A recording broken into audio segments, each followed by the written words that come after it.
Okay, so I'm continuing now.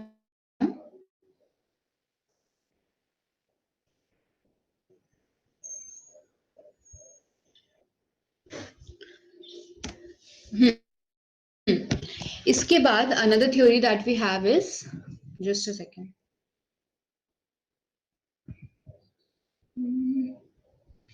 नहीं नहीं नहीं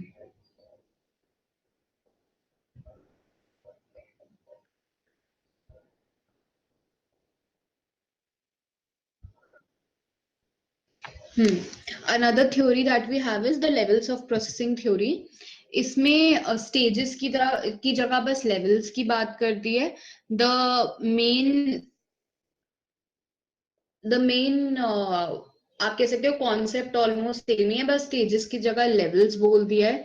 ठीक है, कि पहले इंफॉर्मेशन आती है, इनकमिंग इंफॉर्मेशन आती है, जो कि अलग अलग लेवल पे उसका एनालिसिस होता है, और जितना ज्यादा डीप एनालिसिस होगा उतनी ज्यादा हमारी मेमोरी बेटर होगी. ठीक है, लेवल हमारा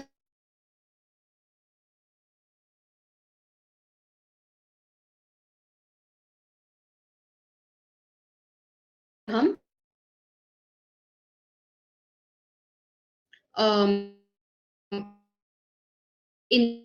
इनपुट को एनालाइज करते हैं. ठीक है, जो भी हमें इनपुट मिला है, नो अदर डिफरेंस.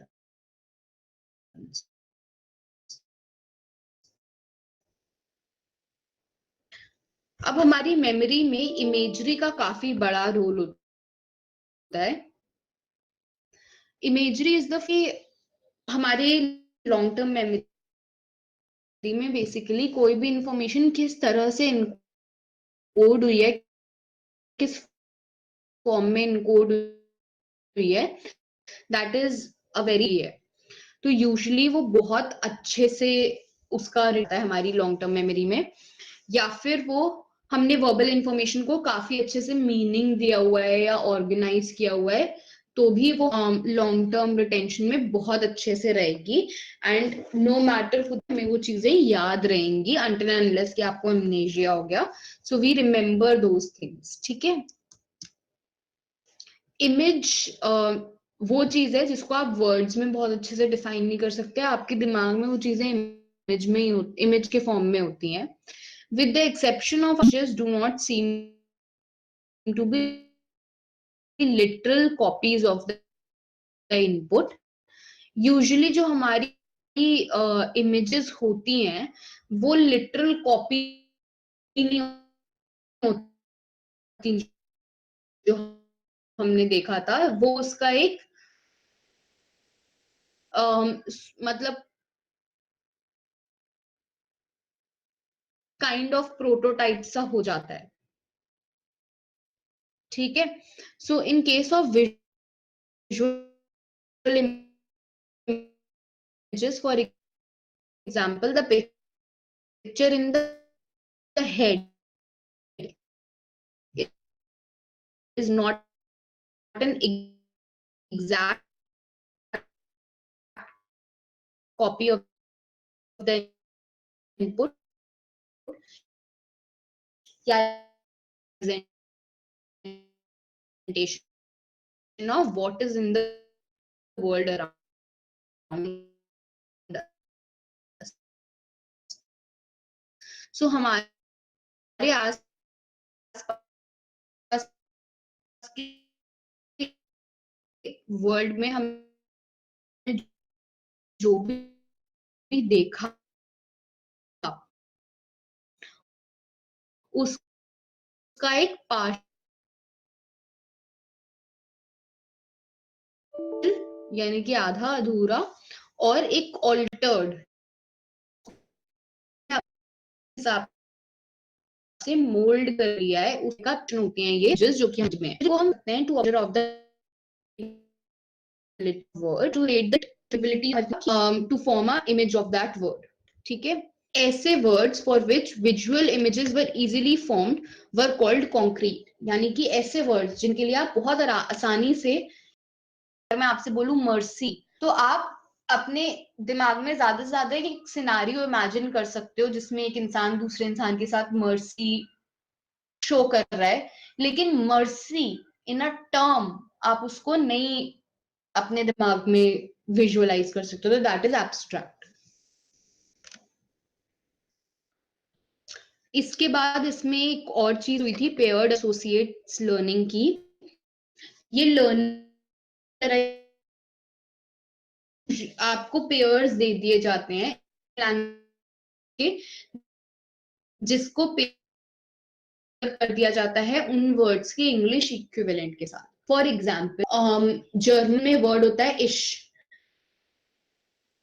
तो इश का English equivalent D you do का इंग्लिश इक्विवेलेंट इज यू। तो ऐसे पेयर्स बना दिए, इश के आगे आई लिख दिया, डू के आगे यू लिख दिया, ठीक है, इस टाइप से पेयर्स बन गए। जब जब लर्निंग और मेमोरी के एक्सपेरिमेंट्स होते हैं तो इन पेयर्स को शो किया जाता है, इनकी एक लिस्ट बनाई जाती है। जो फर्स्ट एलिमेंट है वो स्टिमुलस होता है। अगर पेयर्स दिए हुए हैं तो उसमें जो भी पहले लिखा है, चाहे वो इंग्लिश लिखा है या दूसरा फॉरेन वर्ड लिखा है, जो भी पहले लिखा है वो स्टिमुलस है, और सेकंड वर्ड रिस्पॉन्स है।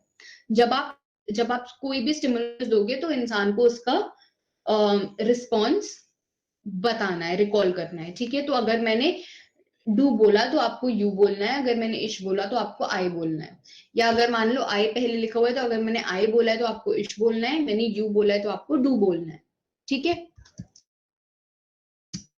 इस तरह।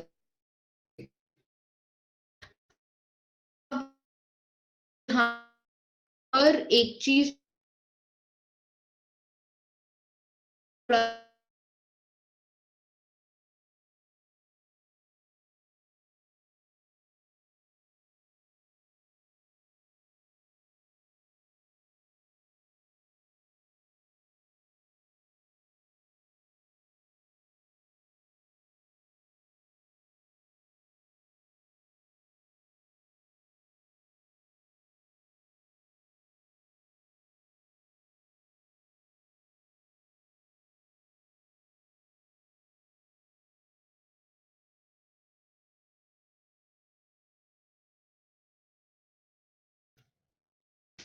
अब रिट्रीवल फ्रॉम एलटीएम। एलटीएम में से इंफॉर्मेशन को जब हम ऑर्गेनाइज करते हैं अपने एलटीएम में, कोई भी इंफॉर्मेशन को जब हम ऑर्गेनाइज करते हैं तो हम साथ में कुछ क्यूज या रिमाइंडर्स की तरह डाल लेते हैं, जिसकी हेल्प से हमारी वो इंफॉर्मेशन हमारी एलटीएम की उस लाइब्रेरी में चली जाती है। सो फॉर एग्जाम्पल मैंने मान लो आपको कोई बहुत डिफिकल्ट सा वर्ड दिया, okay let me think of a word.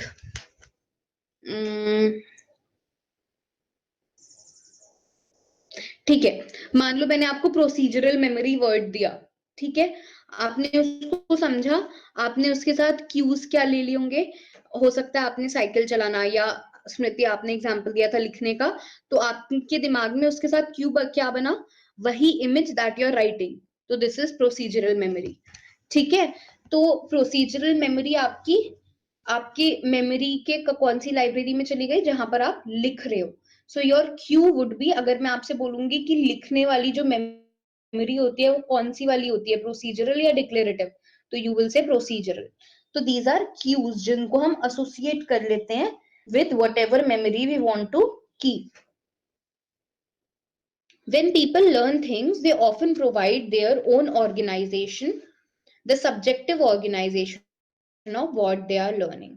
तो हम जब भी कोई चीज लर्न करते हैं हम उसको अपने तरह से ऑर्गेनाइज करते हैं, और ये ऑर्गेनाइजेशन हर इंसान के लिए अलग अलग होता है, दो लोग सेम टाइप का ऑर्गेनाइजेशन नहीं करते। Thus, even when retrieval cues are not explicitly present in learning, we may provide our own retrieval cues at the time we encode information for storage. तो हो सकता है कि हम कोई चीज याद कर रहे हैं तो हमारे एनवायरनमेंट में उसको लेकर के रिट्रीवल क्यूज ना हो, तो हम खुद से अपने रिट्रीवल क्यूज बना लेते हैं जब हम उस इंफॉर्मेशन को इनकोड कर रहे होते हैं। इसके बाद आती है state dependent memory. State dependent memory या स्टेट डिपेंडेंट लर्निंग वो फिनोमेना होता है जिसकी हेल्प से हम through which memory retrieval is most efficient when an individual is in the same state of consciousness as they were when the memory was formed. यानी कि इसका मतलब ये है कि कोई भी हमारी कुछ कुछ मेमोरीज ऐसी होती हैं जिनका रिट्रीवल हम अच्छे से तभी कर पाते हैं जब हम उसी कॉन्शियसनेस में हों जब वो मेमोरी फॉर्म हुई थी। तो मान लो मैंने कभी अल्कोहल कंज्यूम किया था, उस अल्कोहल कंज्यूम करने के बाद जो मैंने मतलब मेमोरी फॉर्म करी थी, मान लो कोई नया इंसान मिला, उसका नाम मैंने याद किया। अब when I am sober I may not be able to remember that man's name, लेकिन जब मैं फिर से अल्कोहल कंज्यूम किया है मैंने और वो इंसान फिर से मेरे सामने आए, तब I may be able to remember his name. So we are able to, so there are some memories which we are able to remember more efficiently when we are in the same state of consciousness। ठीक है, यहाँ पर सबसे ज्यादा alcohol usage के साथ ही इसको connect किया जाता है, ऑल्दो और भी चीजें होती हैं। If people were under the influence of alcohol while they encoded memories, they were more likely to recall those memories while under the influence of alcohol। So इसके लिए स्टडी हुई थी एक। So the dark blue wala bar, it represents the recall when the person was sober, and the light green wala हमें बताता है the recall when we are drunk। ठीक है, अब अगर आपने कोई चीज सोबर होकर के याद करी है, ठीक है, और आप उसको सोबर होकर ही रिकॉल कर रहे हो, तो उसका रिकॉल बहुत अच्छा है, the performance is really good. But आपने कोई चीज अगर सोबर होके लर्न करी है लेकिन रिकॉल उसको ड्रंक होके करा है, तो फिर the performance is really bad, उतना अच्छा रिकॉल नहीं हो पाया। देन अगर आपने कोई चीज ड्रंक होकर के you have learn something and then you recall it when you are sober, बहुत ही पुअर परफॉर्मेंस है। ठीक है, लेकिन अगर आपने कोई चीज लर्न करी है when you were drunk and you recall it when you were drunk, when again you get drunk, तब the performance is pretty good. ठीक है, दिस वाज द स्टडी। लेकिन स्टेट डिपेंडेंट मेमोरी सिर्फ और सिर्फ अल्कोहल से रिलेटेड नहीं होती, और भी कुछ सर्कमस्टांसेस होते हैं, कुछ सब्सटेंसेस होते हैं जिनका काफी ज्यादा पार्ट होता है हमारी मेमोरी रिट्रीवल में, जैसे कि alcohol, nicotine, fear, mood, hormone levels, circadian rhythm I hope you understand, it is the sleeping cycle of your body। तो हमारी बॉडी की एक साइकिल होती है कि हमें एक पर्टिकुलर टाइम पे नींद आती है और हम एक पर्टिकुलर टाइम पे उठते हैं, तो उसी के अकॉर्डिंग हमारा लेवल ऑफ अराउजल पूरे दिन में सेट होता है कि इतने बजे से इतने बजे तक हम इतने ज्यादा अराउज्ड होंगे, इतने बजे से इतने बजे तक हम थोड़े से डाउन से फील करेंगे। ठीक है, सो हमारी सर्काडियन रिदम के अकॉर्डिंग भी होता है कि अगर कोई चीज मैंने एक पर्टिकुलर स्टेट ऑफ अराउजल पे याद करी थी, तो वो मुझे अच्छे से रिकॉल भी मैं उसको उसी स्टेट ऑफ अराउजल पे शायद कर पाऊँ। ठीक है, सो सर्काडियन रिदम्स भी होते हैं और प्लेन से एसोसिएटेड भी कुछ हमारी मेमोरीज होती हैं। अब स्टेट डिपेंडेंट टाइप का ही एक और चीज होती है कॉन्टेक्स्ट डिपेंडेंट मेमोरी।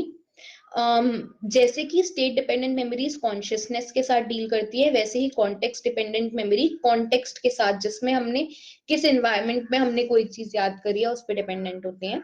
यानी कि जब हम अपने आप को सेम एनवायरनमेंट में पाते हैं तो वो चीजें हमें बहुत अच्छे से हम उसको रिट्रीव कर सकते हैं।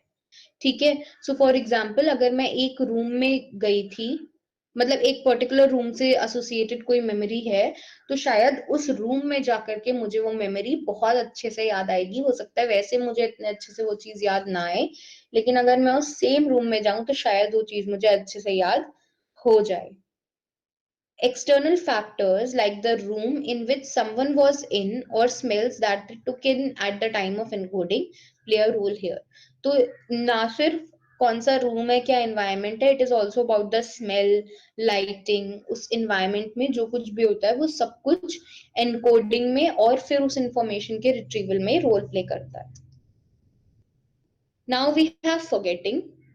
फॉरगेटिंग का मतलब होता है किसी इंफॉर्मेशन, मतलब लूजिंग अ पर्टिकुलर इंफॉर्मेशन जो हम ऑलरेडी इनकोड कर चुके हैं, स्टोर भी कर चुके हैं, लेकिन फिर वो हमारे शॉर्ट टर्म या लॉन्ग टर्म से खो जाती है। या हम उसे याद नहीं कर पाते, that is forgetting. It is a spontaneous और ग्रेजुअल प्रोसेस। ये कई बार एकदम से भी हो सकता है। मान लो आपके सर पे चोट लग गई तो स्पॉन्टेनियस। कभी कभी हम धीरे धीरे कुछ चीजें भी भूल जाते हैं, ठीक है। So it can be spontaneous also and it can be gradual also. Psychologist Hermann Ebbinghaus ने सबसे पहले इस पर काम किया था, ठीक है, फॉरगेटिंग पर। In experiments where he used himself, इन्होंने अगेन खुद को ही यूज किया था, खुद को ही सब्जेक्ट बना करके इन्होंने फॉरगेटिंग स्टडी करी थी। इन्होंने 3 लेटर्स के नॉनसेंस सिलेबल्स लिए थे। 3 लेटर के नॉनसेंस सिलेबल्स का मतलब है कि वर्ड्स हैं जिनका कोई मीनिंग नहीं है, दे आर नॉनसेंस वर्ड्स, ठीक है। हर word is of 3 letters and in these 3 letters the first and third letter is a consonant and the middle letter is a vowel. So for example bor, bor का कोई मतलब नहीं होता, it is a nonsense word। 3 letters हैं, first और third letter, first और last आपका consonant है और बीच वाला आपका वोवल है। इन्होंने इन नॉनसेंस वर्ड्स को इसलिए किया क्योंकि इन्होंने बोला कि अगर कोई प्रीवियसली नोन वर्ड पे अगर हम ट्राई करेंगे तो हो सकता है हमारी उससे एग्जिस्टिंग नॉलेज या एसोसिएशंस जो हमने बना रखे हैं वो भी उसमें काम करें। तो बेसिकली इन्होंने कोशिश करी कि यहाँ पर ये जो एक्सट्रेनियस वेरिएबल है कि हमें वो चीज पहले से याद हो सकती है उसको हटा दें। उसको हटाने के लिए इन्होंने क्या किया, खुद से नॉनसेंस वर्ड्स बना लिए। फिर इन्होंने जो भी रिजल्ट आया उसको एक ग्राफ पे प्लॉट किया। इट वाज फाउंड कि विद टाइम, कितना डेज गुजरते जा रहे हैं उसके साथ साथ उन वर्ड्स को जो हमने याद किया था वो उसकी रिटेंशन कम होता जा रहा है, ठीक है। सो फर्स्ट डे अगर उन्होंने 10 वर्ड्स की लिस्ट, मान लो 20 वर्ड्स की लिस्ट याद करी, फर्स्ट डे 100% रिटेंशन था। एक दिन के बाद, एक दिन बीत गया, इफ यू सी 100 से सीधे 50% वर्ड्स याद रहे, 20 में से सिर्फ 10 वर्ड। सेकेंड डे तक आते आते इट वाज 35 और 15% कम हो गया। देन जब तीसरा दिन भी गुजर गया उसके बाद अराउंड 22%, 35 सॉरी या अराउंड 35 से और 22 और कम हो गया। Then it was even less than 20, then between 20 to 15 or 10, and then it remained constant, around almost constant। so अगर आप इस कर्व को देखो हमें पता चलता है कि with in the first day sudden decline हुआ और उसके बाद डिक्लाइन धीरे धीरे धीरे धीरे ग्रेजुअल होता गया। So what happens is forgetting में जब हम कोई नई चीज याद करते हैं तो स्टार्टिंग में हम उसको बहुत जल्दी भूलते हैं और उसके बाद जो चीज हमें 1 या 2 दिन बाद भी याद रह गई वो ज्यादा चांसेस है कि फिर वो हमें आगे भी याद रहेगी क्योंकि फिर फॉरगेटिंग बहुत कम हो जाती है। तो इन्होंने अपने रिजल्ट्स को प्लॉट किया था। इसको हम एबिंगहॉस फॉरगेटिंग कर्व के नाम से बोलते हैं, जो कि हमें एक रिलेशनशिप बताता है फॉरगेटिंग और टाइम के बीच में। सो इनिशियली इंफॉर्मेशन बहुत जल्दी लूज हो जाती है। um,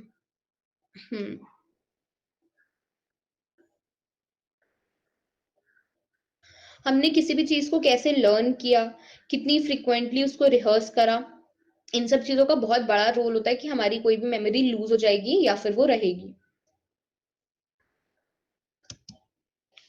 अब है हमारे पास थ्योरीज ऑफ फॉरगेटिंग।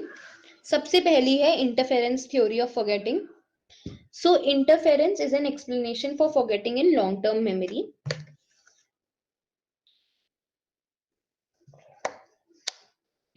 जब भी हम कोई मेमोरी जब भी हम कोई लॉन्ग टर्म मेमोरी भूल जाते हैं तो उसका एक्सप्लेनेशन देता है हमें इंटरफेरेंस थ्योरी। ये एक बेसिक थ्योरी है जो ये बताती है कि इंटरफेरेंस तब होता है जब कोई इंफॉर्मेशन जो सिमिलर टाइप की है वो हमारे रास्ते में आ जाती है, ठीक है। एक इंफॉर्मेशन मुझे ऑलरेडी पता है, एक सिमिलर टाइप की इंफॉर्मेशन अब मेरे रास्ते में आ गई, तो उसकी वजह से मैं हो सकता है या तो पहली वाली बात भूल जाऊं या दूसरी वाली बात भूल जाऊं। सो फॉर एग्जाम्पल अगर मैंने आपको पहले बोला कि इंडिया, ठीक है, मैंने आपको पहले बोला कि मेरी बर्थडे होती है 20th सितंबर को, ठीक है। फिर मैंने आपको बोला कि मेरी बर्थडे होती है 20th अक्टूबर को। अब मैं अगर आपसे कल पूछूंगी तो हो, या तो ये हो सकता है कि आप 20th अक्टूबर की वजह से 20th सितंबर भूल जाओ, या फिर हो सकता है आप 20 सितंबर की वजह से 20 अक्टूबर भूल जाओ, ठीक है। सो सिमिलर टाइप की इंफॉर्मेशन, ये इंफॉर्मेशन जो सिमिलर फॉर्मेट में है, वो हमारे रास्ते में आ जाती है to recall a specific information. ये इस ये जो थ्योरी है ये इस प्रिंसिपल पे वर्क करती है that new memories have a tendency to impair the retrieval of older memories and vice versa. यानी कि इस प्रिंसिपल पे काम करती है कि नई मेमोरीज में की टेंडेंसी होती है कि हम एक पुरानी मेमोरी के रिट्रीवल को इम्पेयर कर सकें, और एक पुरानी मेमोरी में की टेंडेंसी होती है कि वो एक नई मेमोरी के रिट्रीवल को इम्पेयर कर सके। अब बेस्ड ऑन दिस ओनली दो टाइप के इंटरफेरेंस है, प्रोएक्टिव एंड रेट्रोएक्टिव। प्रो का मतलब होता है फॉरवर्ड, ठीक है। रेट्रो का मतलब होता है बैकवर्ड। रेट्रो का पढ़ा होगा, रेट्रो, हाँ ठीक है, हम बोलते हैं ना रेट्रो म्यूजिक, यानी पुराना music. So retro is backward, pro is forward, ऐसे याद रखना, ठीक है। प्रोएक्टिव इंटरफेरेंस का मतलब है जब हमारी पुरानी मेमोरीज हमारी नई मेमोरीज के बनने में प्रॉब्लम क्रिएट करती हैं। In this type of interference, old information inhibits the ability to remember new information, such as जब पुराने scientific facts interfere करते हैं कि हम similar नया scientific fact जो अभी अभी discover हुआ है उसको हम याद करें, ठीक है। This often occurs when memories are learned in similar context or regarding similar things. अगर हम किसी मेमोरी को सिमिलर कॉन्टेक्स्ट में या सिमिलर चीजों को लेकर के कोई बात है उसको याद करते हैं तो यूजुअली ऐसा होता है। It's when we have preconceived notions about situations and events and apply them to current situations and events. So जब भी हमारे preconceived notions हैं किसी situation के बारे में और हम उसको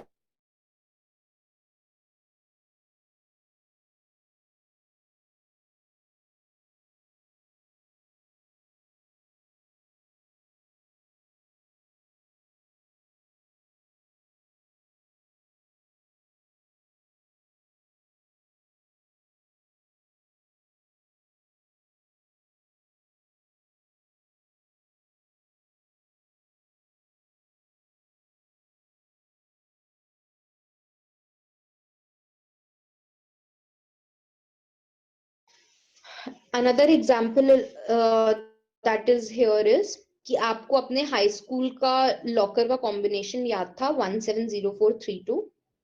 देन आपने अपने मेमोरी ऑफ ओल्ड लॉकर, ठीक है, आपने अपना नया एक जिम का लॉकर का कॉम्बिनेशन बनाया, उसकी वजह से आप पुराना आपको बार बार याद आ रहा है 170432 और आप नया वाला याद नहीं कर पा रहे हो।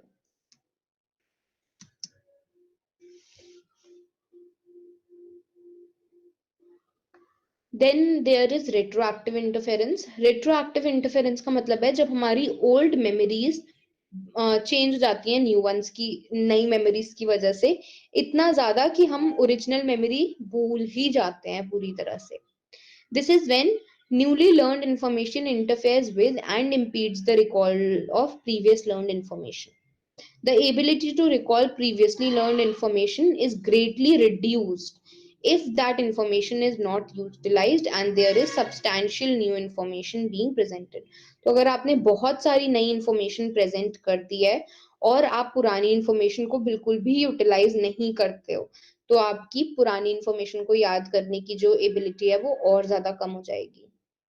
जब हम नई फिगर्स याद करते हैं, नए फैक्ट्स एंड फिगर्स याद करते हैं, तब ऐसी प्रॉब्लम हो सकती है।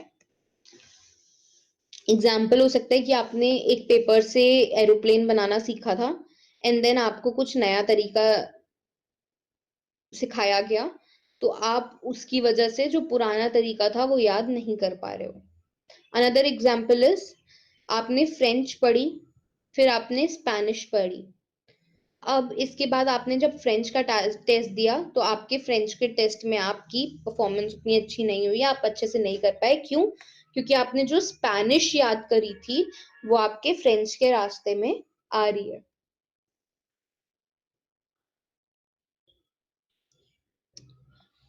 Another theory is retrieval failure theory. इस थ्योरी को हम क्यू डिपेंडेंट थ्योरी भी बोलते हैं फॉरगेटिंग की। रिट्रीवल क्यू वो स्टिमुलस होता है जिसकी हेल्प से हम किसी भी इंफॉर्मेशन को लोकेट कर सकते हैं, उसको रिकवर कर सकते हैं। फॉर एग्जाम्पल, जब आप अपनी सेकेंड क्लास की टीचर का नाम याद कर रहे हो, तो हो सकता है आपको नाम याद ना आए, लेकिन अगर मैं आपको फोटोग्राफ दिखा दूं सेकेंड क्लास की आपकी, जो वो ग्रुप फोटोग्राफ होती है पूरी क्लास की, तो हो सकता है उसमें फोटो देखकर उनकी आपको उनका नाम याद आ जाए। ठीक है। अब ये जो रिट्रीवल क्यूज होते हैं बहुत तरह के होते हैं।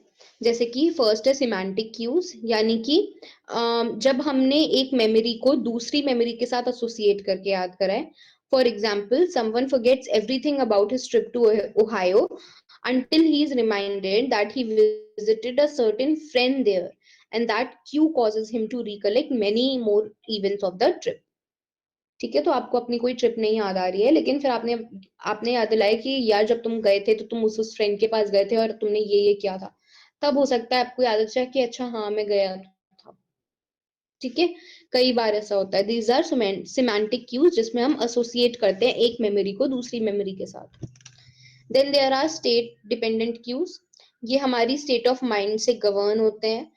हमारी क्या इमोशनल और मेंटल स्टेट थी, ये मेन की होती है कि हम क्यू को कैसे एस्टैब्लिश करेंगे।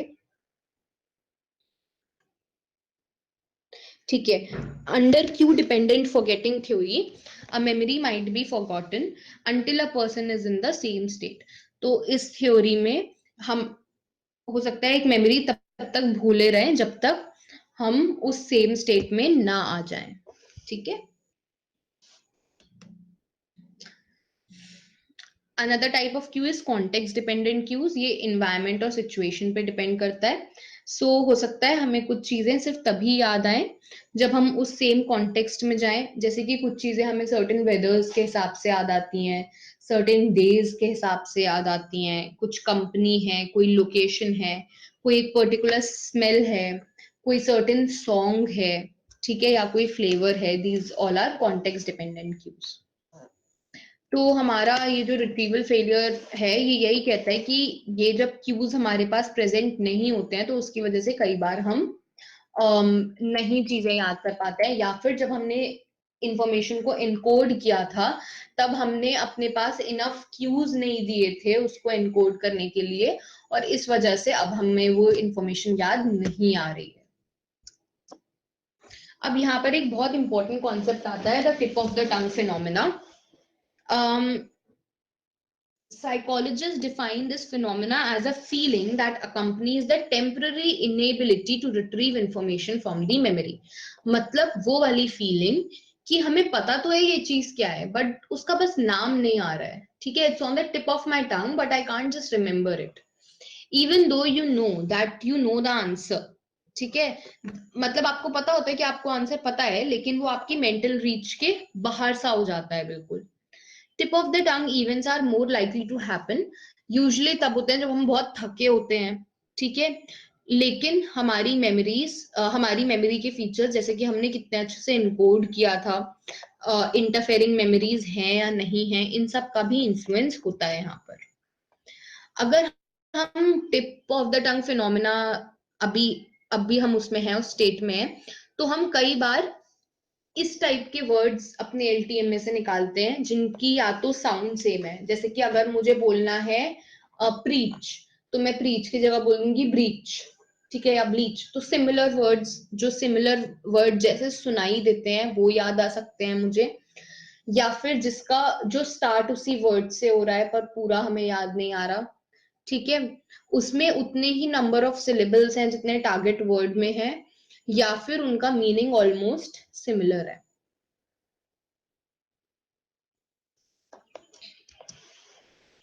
Then we have decay theory.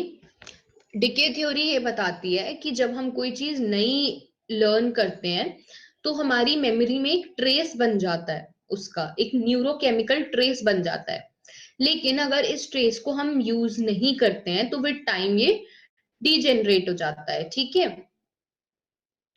तो डीके थ्योरी ये बताती है कि सिंपली अगर आप किसी चीज को बहुत टाइम तक नहीं यूज करो तो with time it increases forgetting, आप धीरे धीरे उस चीज को भूलते जाते हो।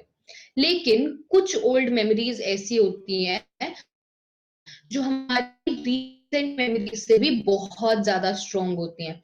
सो आपने कोई चीज कितनी भी ज्यादा अच्छे से याद करी हो, कुछ बहुत पुरानी मेमोरीज ऐसी होती हैं जिनको हम कभी नहीं भूलते, ठीक है। सो कितनी ज्यादा हमारी न्यूरॉन्स एज के साथ डाई कर जाएं, हमारी फिर भी कुछ ओल्डर मेमोरीज बहुत स्ट्रांग होती हैं। यूजुअली ये मेमोरीज शॉक्स और फिजिकल असॉल्ट्स को लेकर के काफी रेजिस्टेंट होती हैं, even more than any recent memory. Decay alone, although it may play some role, cannot entirely explain lapses in long-term memory.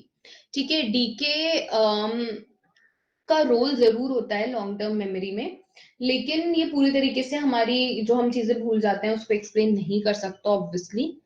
Actively rehearsing information is believed to be a major factor counteracting this decline. ठीक है, तो वो ये बोल रहे हैं कि अगर फिर हम जिन चीजों को एक्टिवली, चलो मेमोरी ट्रेस बन भी जाता है स्टार्टिंग में जब हम याद करते हैं, तो ऐसा क्यों होता है कि कुछ चीजें जिनको हम एक्टिवली रिहर्स नहीं कर रहे हैं फिर भी वो हमें याद रहती हैं, ठीक है।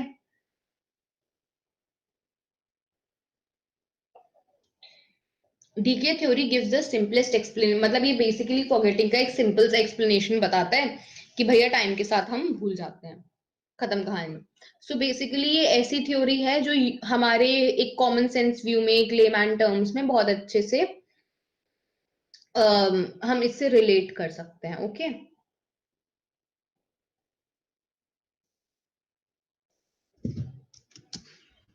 Then there is motivated forgetting. ये एक प्रॉपर साइकोलॉजिकल बिहेवियर है जिसमें कुछ अनवांटेड मेमोरीज को हम मोटिवेशन के साथ, मतलब हमारे अंदर मोटिवेशन होता है कि इसको भूलना है और हम उसके साथ उन चीजों को भूलते हैं। और ये जो मोटिवेशन है कि हमें इस चीज को भूलना है, ये कॉन्शियस भी हो सकता है और अनकॉन्शियस भी हो सकता है, ठीक है। For instance a person might direct his और her mind toward unrelated topics when something reminds them of unpleasant events. हम अपना माइंड डिस्ट्रैक्ट करने की कोशिश करते हैं। This could lead to forgetting of a memory without having an intention to forget. तो कई बार क्या होता है, हमारा इंटेंशन नहीं है कि हम इसको भूल जाएं, लेकिन अंदर से मोटिवेशन है, हो सकता है वो मोटिवेशन अनकॉन्शियस है और हमारा माइंड ऑटोमेटिकली अनरिलेटेड टॉपिक्स पे डायरेक्ट होता जाता है। तो इसकी वजह से हमारी फॉरगेटिंग मोटिवेटेड हो जाती है, ठीक है। Human mind tends to push disturbing and painful memories deeper into the storage so that it's difficult to retrieve. ये एक ह्यूमन टेंडेंसी है, हर किसी के साथ होती है कि जो भी चीज हमारे लिए पेनफुल है, डिस्टर्बिंग है, हम उसको एक्नॉलेज नहीं करते और उसको हम अपने स्टोरेज में ऐसी जगह डालते हैं जहां से उसको निकालना मुश्किल हो जाए। It is also referred to as retrieval suppression. इसको रिट्रीवल सप्रेशन नाम भी दिया जाता है। Retrieval suppression is a way to stop negative memories from resurfacing into our brain. अब मोटिवेटेड फॉरगेटिंग मेनली दो तरह की होती है, रिप्रेशन और सप्रेशन। रिप्रेशन वो है जो अनकॉन्शियसली होता है, जिसे हम जानबूझ के नहीं करते हैं।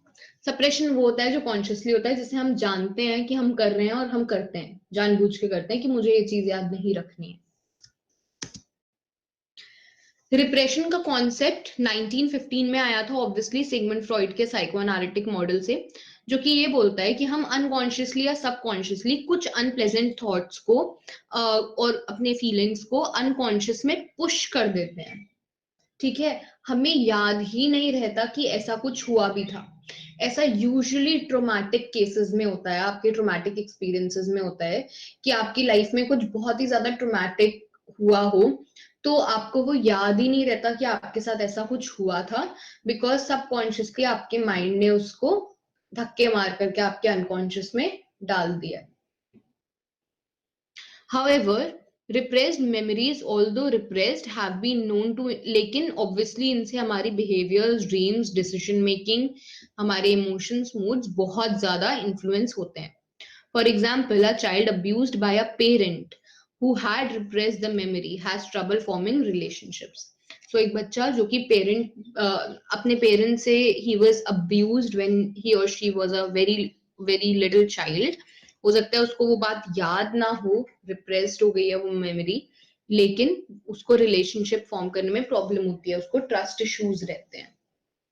Psycho analysis was the treatment जो कि फ्रॉइड यूज करते थे रिप्रेस्ड मेमोरीज को ऊपर लाने के लिए, जिसका गोल होता था कि पुराने फियर्स और इमोशंस को कॉन्शियस लेवल पे लाया जा सके so that we can acknowledge them.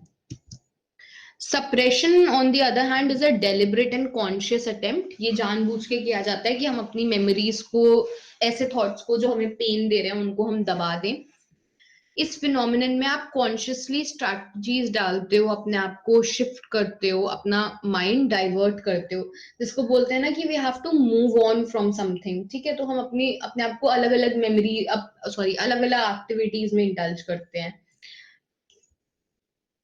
whether it is a breakup or a failure in life or any kind of problem in your life, we try to move past those problems of our life. ठीक है, for instance, if a person faces with stimulants of unpleasant memories, he or she might deliberately try to push the memory into unconscious by thinking about something else.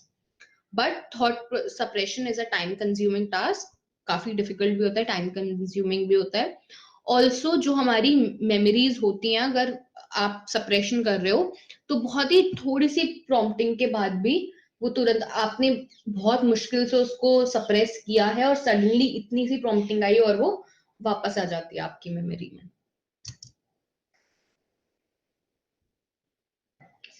Now we have amnesia. नाम से ही पता चलता है, सबने सुना है amnesia. Amnesia का मतलब होता है हमारी मेमोरी की वो कंडीशन जिसकी वजह से या तो हमें चीजें याद ही नहीं हो पाती, वो हमारे स्टोर में ही नहीं जा पाती हैं, या अगर स्टोर में जाती हैं तो हम उनको बहुत जल्दी भूल जाते हैं। ठीक है, we tend to forget it very easily. Usually amnesia brain में लेजन्स की वजह से हो सकता है, जो कि किसी एक्सीडेंट से हो जाते हैं या फिर किसी न्यूरोलॉजिकल डिजीज की वजह से हैं। लेकिन बहुत ज्यादा amount of stress, alcohol abuse, brain में ब्लड फ्लो नहीं होना प्रॉपरली या फिर ऑक्सीजन प्रॉपरली ना जाना, ये सब भी एमनेशिया के रीजंस हो सकते हैं। एंड कई बार ईसीटी, इलेक्ट्रोकन्वल्सिव थेरेपी जो होती है, इलेक्ट्रिक शॉक वाली जो थेरेपी होती है, उसकी वजह से भी एमनेशिया हो जाता है। For example, intense stress can cause the sympathetic nervous system to activate the adrenal glands. यानी कि बहुत ज्यादा अगर स्ट्रेस है तो हमारा जो सिंपैथेटिक नर्वस सिस्टम होता है वो एड्रिनल ग्लैंड्स को एक्टिवेट करता है, जिससे हमारे हॉर्मोन्स रिलीज होते हैं ब्लड स्ट्रीम में, जिसकी वजह से हमारी ब्रेन की प्लास्टिसिटी अफेक्ट हो जाती है, यानी कि उसकी जो कनेक्शंस बनाने की एबिलिटी है वो चेंज हो जाती है, स्पेशली वो जो हमारे हिप्पोकैम्पस के एरियाज में। और हिप्पोकैम्पस के एरियाज में यानी कि ऑब्वियसली मेमोरी से रिलेटेड है। अब इसमें मेनली हमारे पास दो टाइप ऑफ एमनेशिया होते हैं, एंटेरोग्रेड एंड रेट्रोग्रेड। एंटेरोग्रेड का मतलब होता है कि जस्ट अ सेकेंड, हाँ, the patient can not remember new information. Accident के बाद की नई इंफॉर्मेशन जो भी दी जा रही है वो इंसान याद नहीं कर पा रहा है, जिसको शॉर्ट टर्म मेमोरी लॉस भी बोलते हैं बहुत कॉमनली। ठीक है, ऐसी चीजें जो रिसेंटली हुई हैं, information that should be stored into short term memory disappear. ठीक है, ऐसी चीजें जो शॉर्ट टर्म मेमोरी में होनी चाहिए वो आपकी डिसअपियर हो जाती है। This is usually caused by, ये कई बार एक ब्रेन ट्रॉमा की वजह से होता है, ब्रेन डैमेज की वजह से हो सकता है, जब सर पे बहुत तेज लगती है उसकी वजह से, ब्रेन डैमेज की वजह से यूजुअली एंटेरोग्रेड अमनेशिया होता है। हाउएवर, ऐसा पेशेंट जिसको एंटेरोग्रेड अमनेशिया है उसको चोट लगने से पहले का सब कुछ अच्छे से याद होता है। ठीक है, देन देयर इज रेट्रोग्रेड अमनेशिया।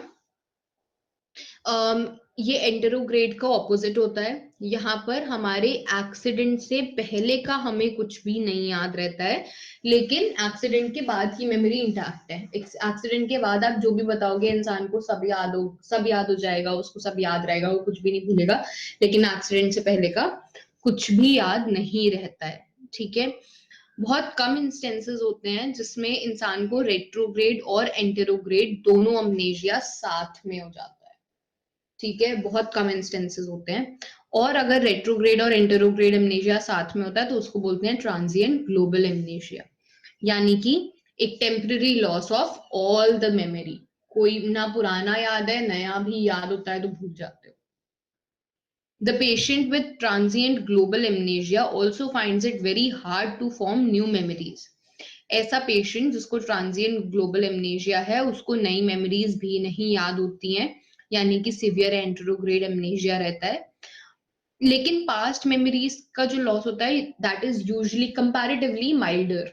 ठीक है, this is very rare form of amnesia, बहुत रेयरली होता है, हर किसी में नहीं होता है। एंड यूजुअली अगर किसी को कोई वैस्कुलर डिजीज है तो that person is at risk of having this transient global amnesia.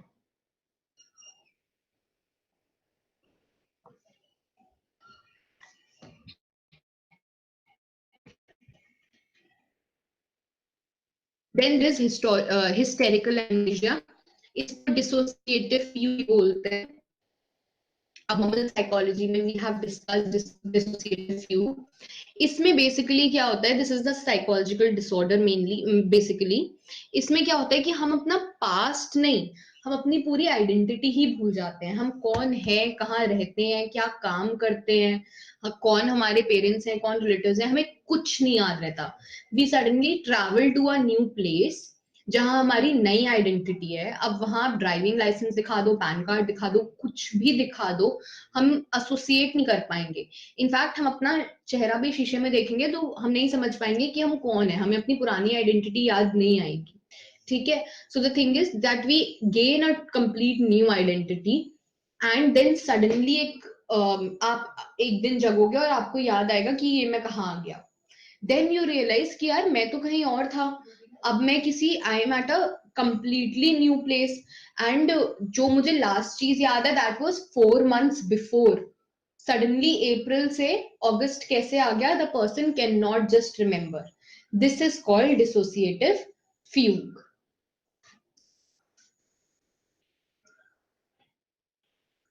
Usually it happens because the person has gone through a particular event, traumatic event in their life, and इंसान उसके साथ cope up नहीं कर पा रहा है। तो वो बेसिकली जो इवेंट होता है वो ट्रिगर की तरह काम करता है और उसके कुछ टाइम बाद आपको फ्यूग हो जाता है। In most cases their memory इधर स्लोली और suddenly comes back within a few days.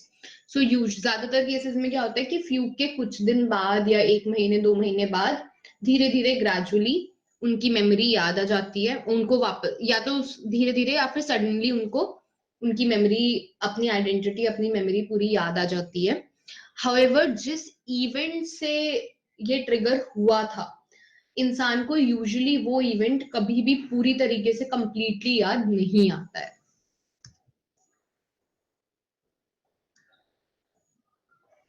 Then there is childhood amnesia also, which is also known as infantile amnesia. The patient cannot recall events from early childhood.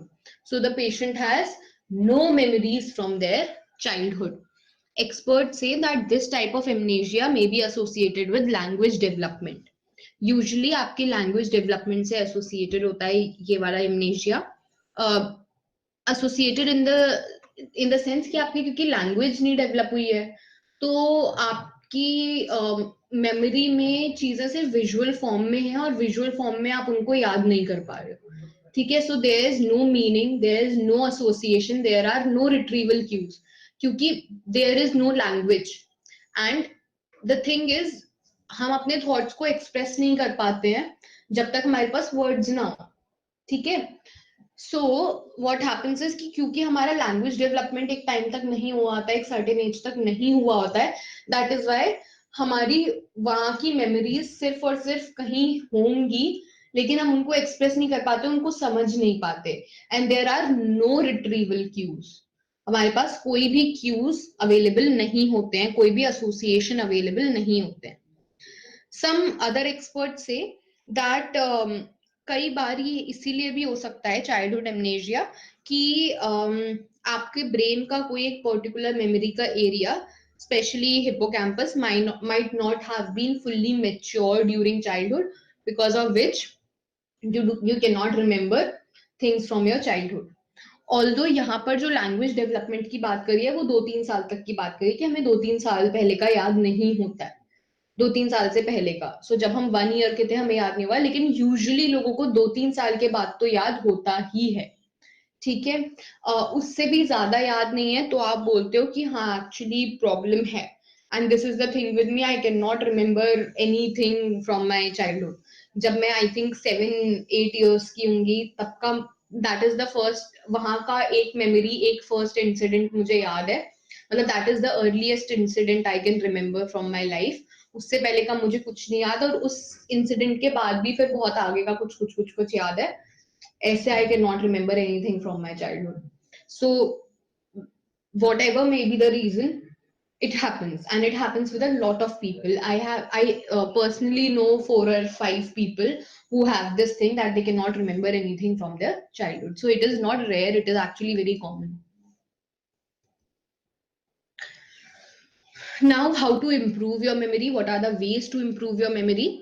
Although forgetting of information is related to a number of neurological bases, one can still take certain steps to improve the memory. First is that अगर आपको अपनी memory improve करनी है, if you want to remember a particular thing for your exam or something, you first have to focus your attention. पहले तो अपना concentrate focused रखो, और कहीं इधर उधर की चीजों में नहीं भटकना है। माइंड उतना ज्यादा कंट्रोल में नहीं रहता है, but we can still focus it, we can still try कि हम आसपास जितना भी डिस्ट्रैक्शन है हटा दें, ठीक है। So first step is that you focus your attention. The second is that we should avoid cramming, because researches have shown कि मेंटेनेंस रिहर्सल से, cramming is what, maintenance rehearsal. सो मेंटेनेंस रिहर्सल से आपकी मेमोरी आपकी short term में ही रहती है, long term में भेजना है, हमेशा याद रहे तो इलेबोरेटिव रिहर्सल करना पड़ेगा, which is providing meaning to something, providing semantic cues to a particular memory. So researchers have shown that students who try to semantically code information show better results in performance than those who simply memorize the information by repetition. So repetition is maintenance rehearsal only. So we should focus upon elaborative rehearsals rather than maintenance rehearsals. The another way is that you structure and organize the information. So we can group similar concepts and terms together. We can make an outline of our notes and textbook readings to help group related concepts. ठीक है, अपने notes की outlines बनाना, group कर देना। So देखो आप पढ़ते हो तो आप ऐसे थोड़ी ना पढ़ते हो कि आपने एक पेज स्टैटिस्टिक्स पढ़ लिया, फिर एक पेज रिसर्च पढ़ लिया, फिर एक पेज पर्सनालिटी पढ़ लिया। नहीं, स्टैटिस्टिक्स कर रहे हो तो स्टैटिस्टिक्स करोगे, देन आपने एक सेक्शन बनाओगे नोटबुक में रिसर्च का, एक सेक्शन बनाओगे पर्सनालिटी का, सारा आगे पीछे मिक्स करके नहीं करोगे। Why? Because we group similar things in one block, ठीक है। हम मॉड्यूल्स में डिवाइड करते हैं चीजों को, हम सिमिलर ग्रुप्स बनाते हैं, बिकॉज उससे क्या होता है कि सिमिलर टाइप की इंफॉर्मेशन क्यों बन जाती है। सो फॉर एग्जाम्पल, जैसे ही मैंने बोला, अगर मैं आपको फॉरगेटिंग पढ़ा रही हूँ या मैं खुद फॉरगेटिंग पढ़ रही हूँ, तो आई नो कि अच्छा इंटरफेरेंस थ्योरी है, इंटरफेरेंस थ्योरी से याद आएगा कि अच्छा एक और थ्योरी होती है रिट्रीवल फेलियर, रिट्रीवल फेलियर से याद आएगा कि यार एक और थ्योरी होती है DK. So what happens is that we can associate information. हम एक दूसरे से associations बनाते हैं. So we try to group similar information together. Another way is that we use mnemonics. Mnemonics वो टेक्निक होती है जिसको हम बहुत ज्यादा commonly use करते हैं. It is simply a way to remember information. For example, you may associate a term you need to remember with a common item that you're familiar with. ठीक है, we associate it with something that we are familiar with. जैसे कि there was one example, हमारी class का ही example था. I was teaching schools of psychology. तो उसमें Max Wertheimer, Kurt Koffka, Gestalt psychologist है ना, कर्ट कोफका वगैरह. सो वो नाम नहीं याद हो रहे थे, तो वन स्टूडेंट आस्क्ड कि मैम ये नाम नहीं याद होते, तो another student gave the example कि मैंने कर्ड कोफ्ता कोफ्ता से याद किया था, कोफ्ता मलाई कोफ्ता खाते हैं ना, सो कोफ्ता से कोफ्का याद किया था, कर्ड कोफ्का, ठीक है। या फिर जैसे मैं रशाक की स्पेलिंग मैंने याद करी थी, रॉर्स and then chaach, chaach as in buttermilk, so that way I never forget the spelling of Rashak. So what we do is that we associate it with things that are very common to us or that we are familiar with, ठीक है। यहाँ पर हम कई बार poems बना देते हैं पूरी पूरी, केमिस्ट्री में सबने पीरियोडिक टेबल की कुछ कुछ बनाई थी, जब हम पाइथागोरस थ्योरम पढ़ते थे तब भी हम बनाते थे, ठीक है। So all of this is mnemonics only. यहाँ पर एक एग्जाम्पल इज गिवन कि आपने सारे 8 प्लैनेट्स को कैसे याद किया है। My very educated mother just served us noodles, ठीक है। सो दिस पोयम, इस पोयम में हर वर्ड का first letter gives the series में आपके प्लैनेट्स, ठीक है। विबग्योर भी एक एग्जाम्पल है, जो हमारे रेनबो के 7 कलर्स हैं, सो विबग्योर से हमें याद रहता है V is violet, I is indigo, B is blue, G is green, Y is yellow, O is orange and R is red. तो सीरीज में हमें सारे कलर्स याद रहते हैं। Another way is that you elaborate and rehearse the information. So one of the most effective encoding technique is that you do elaborative rehearsal. An example of this technique would be to read the definition of a key term, study the definition of that term, then read more detailed description of what that term means. So for example, I tell you कि अच्छा मैंने आपको पढ़ाते पढ़ाते कोई एक term बोला and you want to read about it, तो आप सबसे पहले उस टर्म का मीनिंग देखोगे, उसकी डेफिनेशन पढ़ोगे, फिर हो सकता है विकिपीडिया खुल के उसकी थोड़ी सी हिस्ट्री देखो, then you read more about it, ठीक है। That is elaborative rehearsal, sorry, elaboration and rehearsal of a particular thing that you want to learn. The last way is that you visualize concepts. Visual images बहुत अच्छे से हमारे mind में रहती हैं, so many people benefit greatly from visualizing the information that they study, paying attention to photographs, charts and other graphics in your textbook. So आपने देखा होगा, मैंने जब पहले भी अपने नोट्स शेयर करे थे रिसर्च के, मैं हमेशा फ्लो चार्ट्स बनाती हूँ। The reason, जब भी टाइप्स आते हैं, I always, rather than writing type 1, type 2, then third type, I make flow chart. हर एक पॉइंट पर अलग अलग टाइप लिखा और उसके नीचे ब्रैकेट में बहुत शॉर्ट में लिख लिया, बिकॉज ये जो फ्लो चार्ट होते हैं ये एक इमेज की फॉर्म में माइंड में बहुत अच्छे से हमारे स्टक हो जाते हैं। सो जब भी हम फोटोग्राफ्स, चार्ट्स की हेल्प से, ग्राफिक्स की हेल्प से चीजें याद रखते हैं, हमें याद रहती हैं। अगर आपके पास कोई भी विजुअल क्यूज नहीं है तो we can make our own visual cues also. We can draw charts and figures in the margin of our notes. We can use highlighters or pens in different colors to group related ideas and then we can study it. These are the various ways to improve your memory. Acha nahi, okay. So there are three more. Two more. Another is sleep cycle. हमारी sleep cycle is very important for our memory. अगर हमारी sleep cycle अच्छी होती है, मतलब we have a specific sleep cycle कि इतने बजे सोना है, इतने बजे उठना है, and it is around 6 to 8 hours. It aids in our memory and learning. Research has shown कि अगर आप कोई चीज याद करने के बाद थोड़ी देर के लिए सो जाओ, then जब आप उठोगे you can learn it faster and remember it better. इसीलिए जो लोग लास्ट नाइट स्टडीज करते हैं वो लोग चाहे कितनी भी मेहनत कर ले बट उतना ज्यादा उनको एग्जाम में फिर याद नहीं आता, क्योंकि वो पूरी रात सोए नहीं होते हैं।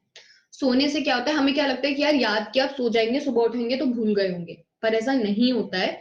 When we take a nap after we have learn something, तो हमें उठने के बाद वो बहुत अच्छे से याद रहती है। And the last is that we relate new information to already known concepts. This is like that only कि आप unfamiliar material को किसी ऐसी चीज से relate कर लो that you already know, that you're familiar with. By establishing relationships between new ideas and previously existing memories, we can dramatically increase the likelihood of recalling the recently learned information. Okay, with this we are done with this particular unit also. Any questions? Ma'am, there was this term chunking. I did not get the meaning of it. Chunking का मतलब होता है chunks बना लेना. देखो जैसे कि मैंने कोई फोन नंबर याद किया, 10 नंबर्स का फोन नंबर है, ठीक है, तो चंकिंग का मतलब क्या हो गया कि मैंने उसको डिवाइड कर लिया 4 3 3 में, ठीक है, 4 + 3 7, 7 + 3 10, तो मैंने 3 चंक्स बना लिए एक फोन नंबर के. चंक का मतलब है टुकड़े, एक इंफॉर्मेशन के टुकड़े कर लेना, क्योंकि हमें एक बार में 5 to 9 ही याद होगा. So we break an information into chunks. तो ये इम्प्रूव मेमोरी में आ जाएगा या फिर मतलब ये? Yes yes, this is a way to क्या कहते हैं, to improve your sorry memory. Okay ma'am, thank you. ठीक है, एनी अदर क्वेश्चन?